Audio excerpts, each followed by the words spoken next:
Yeah. Jason in Clarksburg, West Virginia. You're on SIGM 365 Radio. Thanks for your call. Hey, so I've just got a couple comments. First off, I just recently found you guys, listened to the conference realignment stuff and so forth like that. And obviously I'm in the middle of Mountaineer country, so I'm a big avid Mountaineer fan. But I've got a couple things. First off, if I'm the Big 12, currently with the remaining 8 still standing, I would immediately fire Bowlsby. I would get rid of him. There has to be some way to get rid of him because I don't see him moving the conference forward if the remaining 8 would stay intact and choose to go that route. Number 2, did anybody see Mountaineers Athletic Director Shane Lyons' letter that came out recently, well, let's say 72 hours ago or more, basically promoting the university and the academic standards to move on to another university? And then I would back that up with is I believe personally that it's going to take is 2 more teams to really walk away from the Big 12 for it to really have to fold. And I jokingly made a comment last night on one of your YouTube videos about merging the AAC together with the Big 12 and somehow convincing Louisville and Kentucky to leave their respective conferences and joining in as well, and getting media rights with Fox or Barstool, because Barstool's trying to get into the media right policy game now as well, or even some of the other big-name players like Hulu and Netflix and some of that stuff, and show a little more like the stat where they would make them a little more competitive in football, but the basketball conference would be more of its nature there because everybody would be playing everybody with the series that they would have. And then the final thing that I would have to say is, you know, with the remaining 8 that's there, we've discussed, you know, what's the chances of, you know, them being pushed back into the Power 5? I know we've had that, you guys had that discussion already, but them being pushed back into the Group of 5 because none of the other conferences really want to step up and take on some of those schools. You know, there's limited information as far as like Tier 1 for Pac-12 or being aligned into a certain academics, you know, standard with the Big 10, and the ACC is only going to take on so many if they take on any at all. What makes those media markets for the remaining big teams valuable for them? By the way, on one note about Kentucky, I don't know why they would leave the SEC unless there's some sort of money out there I don't realize, because they're gonna get all this same stuff. Yeah, absolutely. So that's the one reason they would not leave. Yeah. Louisville, obviously with the ACC, depending on what they do, it seems like they're pretty comfortable.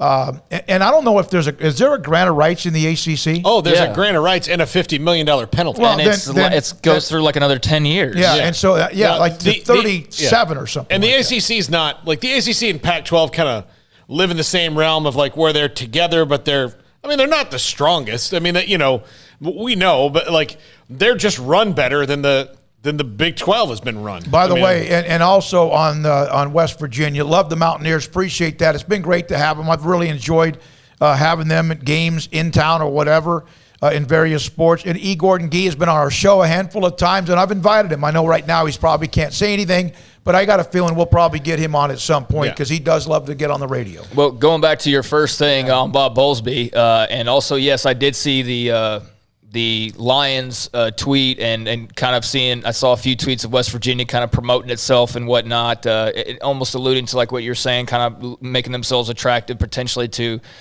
other conferences. And I had the same thoughts on Bowlsby as you did, but listening to Max Olson, you know, he kind of changed my tune a little bit just because the last thing the Big 12 needs now is more upheaval and somebody brand new walking into this situation who has no idea what's going on, who will absolutely not have the time to get a grip on what's going on or have any influence whatsoever because they would be brand new. So that's why you can't really get rid of Bowlsby. I think if they are somehow able to keep their heads above water, which at this point in time looks to be 50-50, then yeah, that's a conversation you absolutely revisit. But is he guilty of not knowing? Yes, but should we hammer him like he should have known?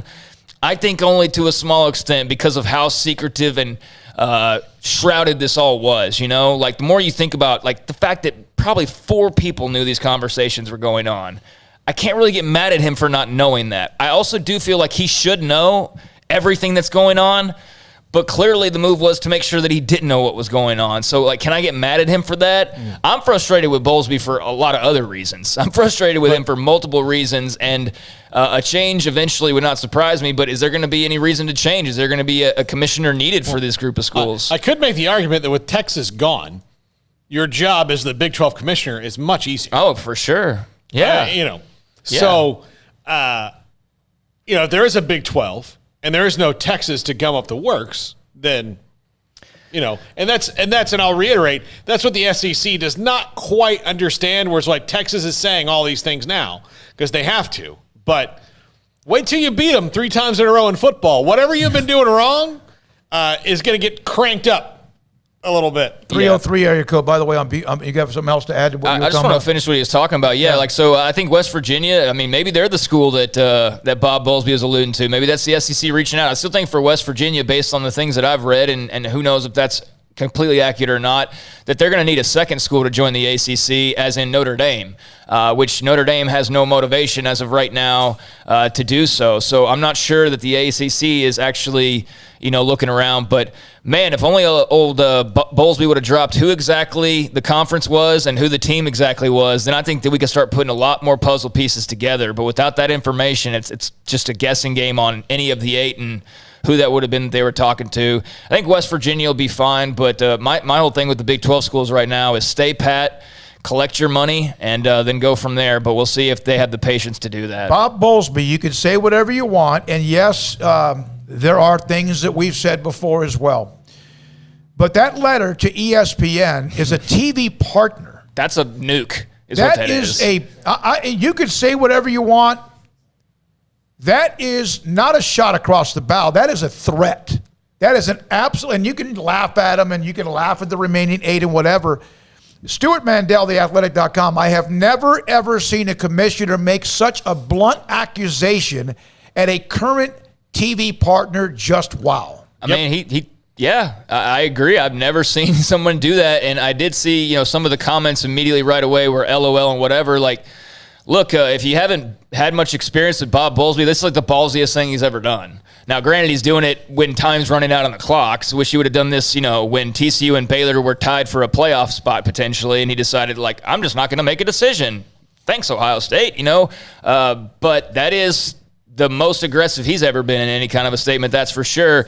So he's just doing what he's got to do, man. He's got to fight for the conference. I'm not going to laugh at him for that. But someone had to give him something. Another thing was, and I know we got to run here, but another thing was, I saw a couple of initial comments were like, "Oh, well, have fun playing," in the AAC contract. Well, ESPN's not going to pay them as 8 schools anyway, so he doesn't have any incentive to kiss their ass at this point. They're ruining his conference. He has clearly evidence that they're ruining his conference, and it's not like ESPN didn't just say, we're not interested in any new negotiations with you. So what does he have to lose here? ESPN's already told him they're not going to do anything after 2025. Right. Mickey Mouse kicks sand in his eye. He's just kicking it back. That's it. Which is what you can do. Yeah. And whether you win it or not remains to be. ESPN could sit there and go, our contract with you is over. Goodbye. Who knows? And then, of course, my God, what happens with that? Yeah. Last call before we go to break. Please hold through the break if you've been holding. Shannon in Los Angeles, thanks for holding as long as you have. Hi, I have an idea that we should go the opposite way. Everybody's saying we should add teams. Why don't we stay at 8 teams, take the remaining games that we have, and just load them with high-quality teams, like we could play in Alabama. We could play in Notre Dame, at BYU. It's much easier to get those games on the schedule than it is to get those guys in our conference. Our strength of schedule would go up. We'd divide the money in a smaller way, 8 teams rather than 12 or more. And our strength of schedule would, as we beat these teams with time, we have to play the long ball. I think our conference would become more marketable. And I like that idea. It's unconventional, but at least, we're not robbing another conference for another mediocre team. We could actually play bigger teams. What do you think about that? I was actually on a Clemson show earlier today, and he proposed that the 8 teams stick together, that they stay together and then make scheduling partnerships across the other conferences. I think the problem with that is twofold. While I like it, it's a good idea in its purity, but the problem is, one, how can you guarantee those conferences want to play you? Right, Which is yeah. really hard when it comes to scheduling. They would if you had OU and Texas. But College football yeah. scheduling was proven last year to not be as hard as it's proven out to be because of COVID. Like, you can get things done if you want to. But two, the TV contract without Texas and OU is $9 million a team, so it's not worth them to stay together at 8 teams. Yeah, no, I mean, that's basically it.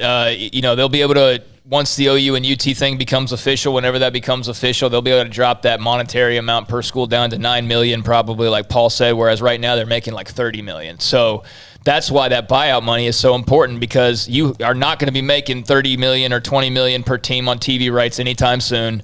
I do like the idea of sticking together, as I've said multiple times today, and some cross scheduling. I think, like if you were to do, kind of alluding to what you were saying, like maybe an alliance of some sorts with like the ACC and do scheduling that way. I would love that, and I think it would be brilliant for the Big 12 to do.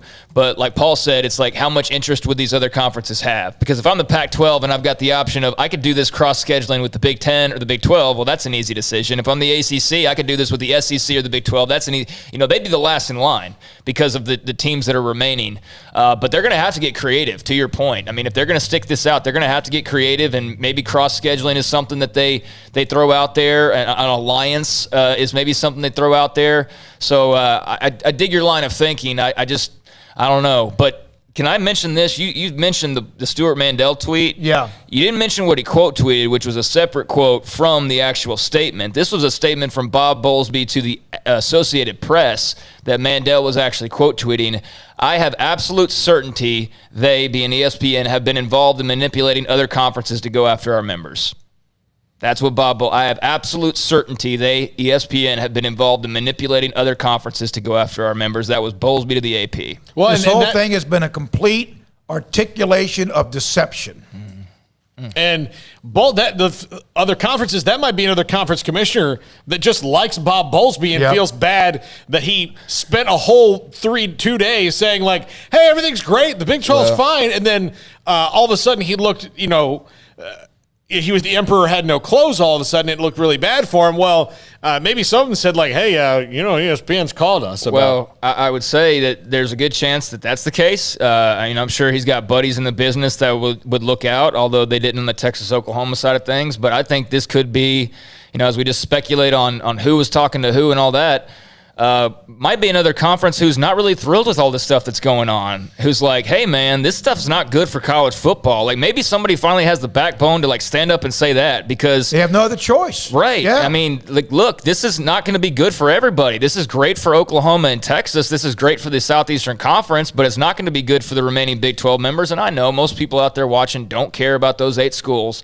but this also does have an effect on every other conference in America as well. So, yeah, there's motivation out there to not want to see the SEC just going behind with ESPN as their tag team partner, doing whatever moves they want to do to whoever they want to do them to. Go down fighting. Go down fighting. Yeah. Why is Bowlsby focused on this and not his conference falling apart? No, I want UCF, Brigham Young, Houston, Cincinnati, Memphis, USF, Boise State, San Diego State should be there's a reason why none of those are Power Fives, at least not right now. Yes, I like some of those options, but he's got to fight for the current 8 that do want to remain, at least for now, a part of the 12 with every legal maneuver possible. And those schools you just mentioned aren't going anywhere. Like, they're not going to wake up tomorrow and all of a sudden San Diego State's in the Pac-12. Right, yeah. I mean, the only team that would be like that would be like a BYU, a Notre Dame. Like, as far as just a one-off team, like going and jumping, it would be those schools. It's not going to be UNLV or San Diego State. I'm with you, though. I mean, that could those teams that you outlined and the 8 that we usually cover, that could be a future conference for all we know. I don't think that's off the table, but these things, all this stuff's just going to take some amount of time. I'm amazed by how many people think what Bob Bowlsby did and sent to ESPN is a dumb idea and it's only going to hurt the conference. I completely disagree. Okay. Right. Yeah, I mean, what are his alternatives if he doesn't say anything? He just sits there and takes it? Like, I think we should all appreciate the fact that, yeah, it's too little too late, no doubt, but at least the guy's throwing some punches on the way down. He's not just taking licks and getting knocked out. He's about to get knocked out relatively soon in the next couple of years, but at least he's making it somewhat of a fight. And you know what? If ESPN was doing this, which I have no doubts that they are, as college football fans, even if you're an SEC fan who loves that Texas and Oklahoma are coming in, if you love college football, though, you should want there to be some accountability here. You shouldn't want ESPN to be making these behind-the-scenes moves, because as secure as some of y'all might feel, if this super conference thing goes through, let me tell you something. It's not necessarily going to be 64 teams.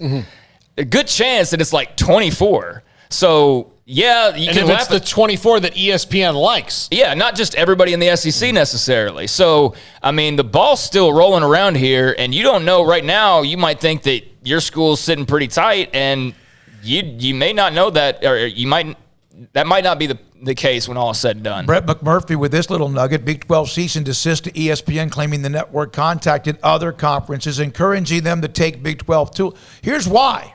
Oh, man. If the Big 12 dissolves, eliminating grant of rights, sources telling the stadium, if Big 12 implodes, ESPN not responsible for final 4 years of the deal, worth $1.06 billion. That's what I said earlier. ESPN's got, like, they're trying to save their own money and roll it into something else. Yep.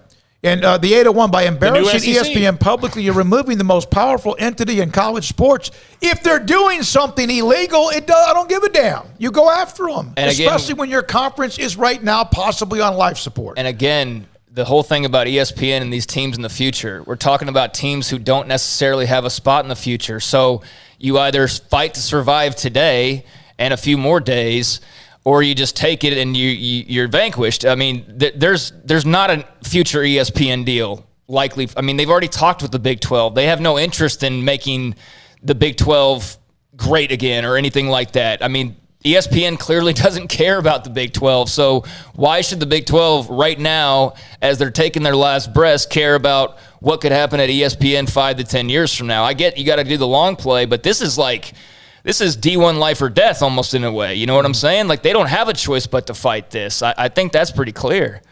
All right, break and then calls, Paul. Are we going to do that? Yeah. All right, when we come back, more from you. Again, the YouTube is rolling with the chat line, 254-339-1122. The call, we do appreciate all of you, as patient as you could possibly be. And we're not going to be able to get to everybody, but that doesn't mean we don't want to hear from everybody. I will return text line messages throughout the night, even when I get up and start to work in the morning, because that means you are watching, listening, and you care too. This is Sikkim 360.